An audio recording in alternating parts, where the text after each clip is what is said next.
Martynai, metas papusryčiauti, tai ką tu pagaminsi pusryčiam? Pagaminsiu pusryčiam labai sveikuolišką kokteilį, kaip matot, iš bananų, špinatų, riešutų.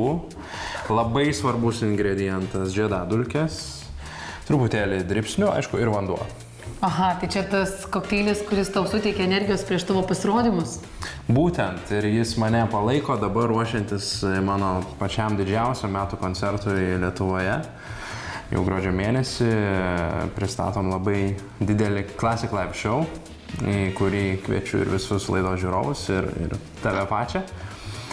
O tikriausiai aš pradėsiu gaminti dabar. Jo, tu laužyk, o žinok, pakomentuosiu tavo rezultatus. Ar pirmiausia galiu taip? Be abejo, jau kad atsiradau šitoj laidoj, tai...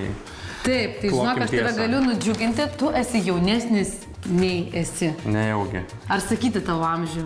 Tikrą. Nu, norėčiau išgirsti. Ai, savo tikrą?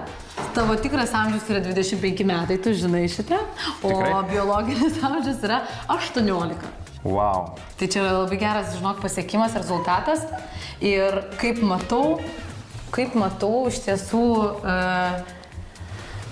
yra tų riebaliukų, bet kaip sakoma, mes per visus tuos pasirodymus, manau, per tavo visą pasiruošimą, savo didžiausiai turbūt šventėj, manau, tu juos sudeginsi.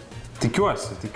Beje, kiek žinau, tu esi taip pat kaip ir treneris, galima sakyti, tu esi mokytojas ir tu ruoši vaikus, mokai groti. Taip, iš tikrųjų mokau su kiekvienu savo koncertu ne tik vaikus, bet ir suaugusius klausytis muzikos, klausytis akordeono, išmokti daugiau apie akordeoną. Bet taip, viena iš mano įkurtos kompanijos veiklos šakų yra mokymas ir mes tai vykdom pakankamai sėkmingai. Ir koncentruojamės pagrindę į jaunų žmogeliukų mokymą. Vaikai, matote, kaip sakoma, pas mus galima ne tik sportuoti, bet ir išmokti taip pat ir groti. Beje, tu didelį dėmesį kreipi savo mitybai? Iš tikrųjų, Jis atsiduso. Jeigu aš turiu laiko, nesu stresuotas ir yra pinigų, tai aišku, kad kreipiu dėmesį, bet kartais būna, kad tiesiog reikia greitai kažką pavalgyti, kaip ir sakiau, lėktuve ir valgai kemšį tada sumuštinį. O prieš pasirodymus tu stresuoji? Prieš Ar vis dar pasirodymus stresuoji? Kartais stresuoju. Ir tu valgai, kaip būna kiti žmonės, arba kaip tik nieko nevalgai?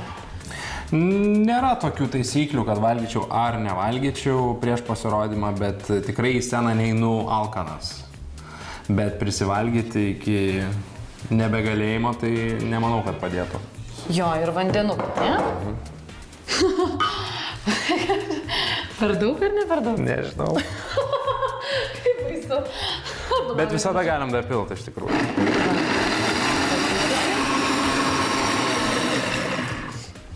Kaip kvepia skaniai.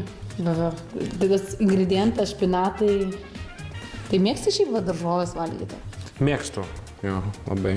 Šiaip gal ir esu labiau vegetaras negu... Nevalgai mėsos visai? Valgau mėsą, negaliu savęs visiškai vadinti vegetaro, bet esu labiau linkęs į daržoves. Tai ką? Už sveiką gyvenimo būdą? Už sveiką gyvenimo būdą. Aš tau linkiu iš tikrųjų atrasti tą kelią į sveiką gyvenimo būdą ir šias kalorijas siūlau sudeginti su Kangoo Gems batais. Keliaujam, O tu išbandysim. žinai, kas tai net neklausia? Esu pasiryžęs bet kokiem iššūkiam. O, prašau.